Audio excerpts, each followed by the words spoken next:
You know, if it feels like you're hearing about major disasters more and more, well, it's because you are. We're living in a brand new and, frankly, a more dangerous era. It's one defined by frequent, complex, and incredibly costly catastrophes.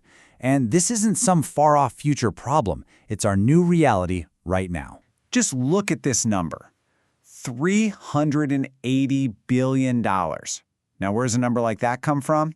A 2024 report from the global firm Aon found that was the total economic loss from natural disasters in 2023 alone.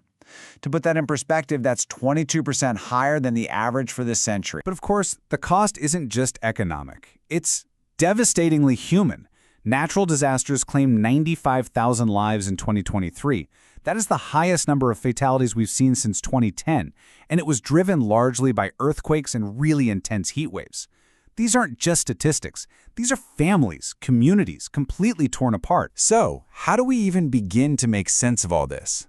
Well, here's how we're going to break it down. First, we'll get a handle on the record-breaking scale of what we've just seen. Then, we're going to dig a little deeper, because it's more than just weather. We'll trace the global ripple effects and explore what it really takes to build resilience. And finally, we're going to confront a tough question. Is the biggest risk we face us? Okay, so first up, let's just try to grasp the sheer, unprecedented scale of what we're dealing with. The numbers for 2023 are just staggering. That Aon report I mentioned, it documented 398 major natural disasters across the globe. And get this? A record-breaking 66 of those events each caused over $1 billion in damage. For the fourth year in a row, the amount covered by insurance topped $100 billion. This isn't a forecast. This is the world we're in now. Right. But this isn't just a story about one bad year. To really understand what's going on, you have to look at the deeper, long-term forces that are at play. And trust me, it's not just about the weather. This is not a blip on the radar. A report from Weather News looked at UN data and found a really clear and frankly alarming trend. If you compared the first 2 decades of this century to the last 2 of the 20th, floods have more than doubled, and extreme heat waves, they've more than tripled.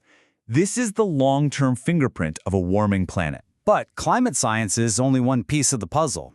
How we see risk, how we interpret it, is deeply shaped by our culture and our beliefs. The World Disasters Report from the Red Cross really highlights this. I mean, if a community genuinely believes a flood is caused by an angry goddess, that's going to completely change how they react to a government-issued warning. It adds this crucial human layer of complexity to everything. And that brings us to how these events, which might seem local, absolutely do not stay local. In our connected world, a disaster in one corner of the planet can send economic shockwaves that you and I feel thousands of miles away. And here's one of our biggest vulnerabilities, what experts call the protection gap. Remember that $380 billion loss figure from 2023? Well, Aon's report shows that only 31% of that was actually insured. That means a whopping 69% of the cost falls directly on people, on governments, and on businesses, totally crippling their ability to recover. You can see just how global this problem is. Now, don't worry about the tiny details on this map. Just look at the overall picture. This shows major water-related disasters from just a single year. And what you see is a connected, worldwide pattern of risk. And when these disasters strike, they hit a global supply chain that is way more fragile than we like to think. And it's not just natural disasters that can break our supply chains. As research from Adamatech points out, things like the COVID-19 pandemic, geopolitical conflicts like the war in Ukraine, even cyber attacks, they can all bring production to a screeching halt. In 2022, a single cyber attack on a Toyota supplier shut down all of its factories in Japan. These shocks just go to show how interconnected and how vulnerable our whole economic system really is. Okay, so given all these vulnerabilities, how do we fight back? The answer isn't just about rebuilding what we had. It's about rethinking everything. And that leads us to this key idea of resilience.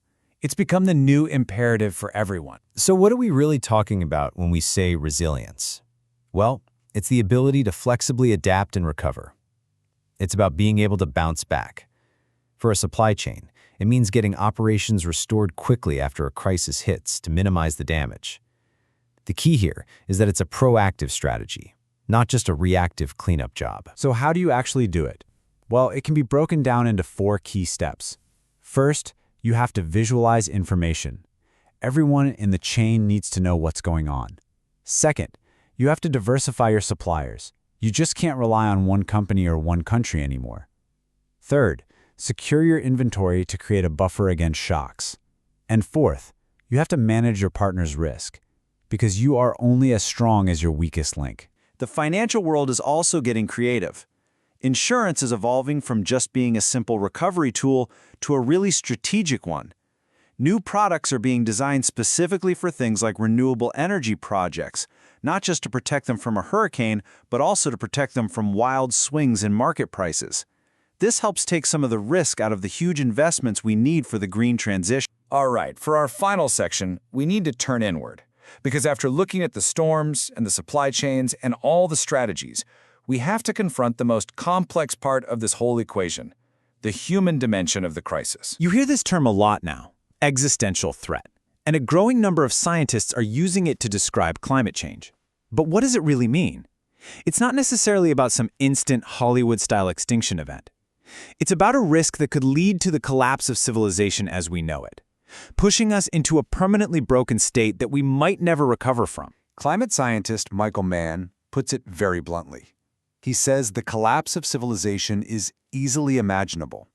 He argues we can already see the fraying of society starting to happen as we begin to compete over things like food, water, and just simply a safe place to live.